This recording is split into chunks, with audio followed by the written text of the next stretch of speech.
الورقة السادسة. لا تسألني إن كان القرآن مخلوقا أو أزلي، بل سلني إن كان السلطان لصا أو نصف نبي. الورقة السابعة.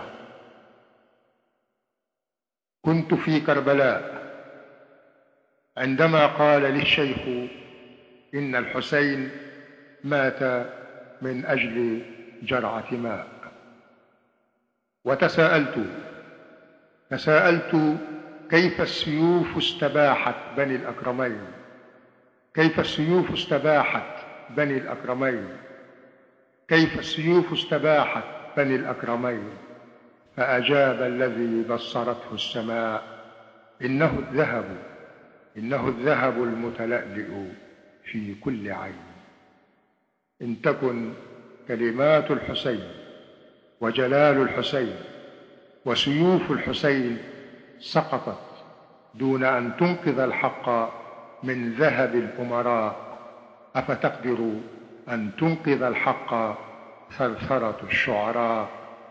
والفرات لسان من الدم لا يجد الشفتين.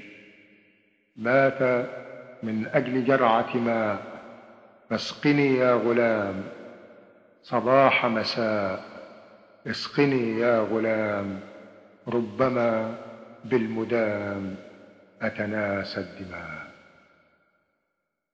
آهي من يوقف في رأس الطواحين، ومن ينزع من قلب السكاكين، ومن يقتل أطفال المساكين لئلا يكبروا في الشقق المفروشة الحمراء خدامين. من يقتل أطفال المساكين. آهي من يوقف في رأس الطواحين، ومن ينزع من قلب السكاكين، ومن يقتل أطفال المساكين لئلا يكبروا في الشقق المفروشة الحمراء خدامين.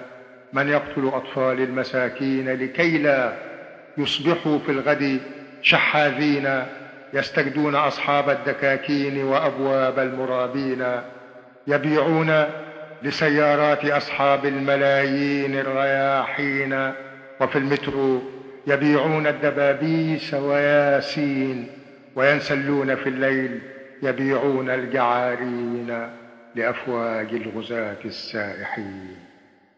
هذه الأرض التي ما وعد الله بها من خرجوا من صلبها وانغرسوا في تربها وانطرحوا في حبها مستشهدين، فادخلوها بسلام آمنين، ادخلوها بسلام آمنين.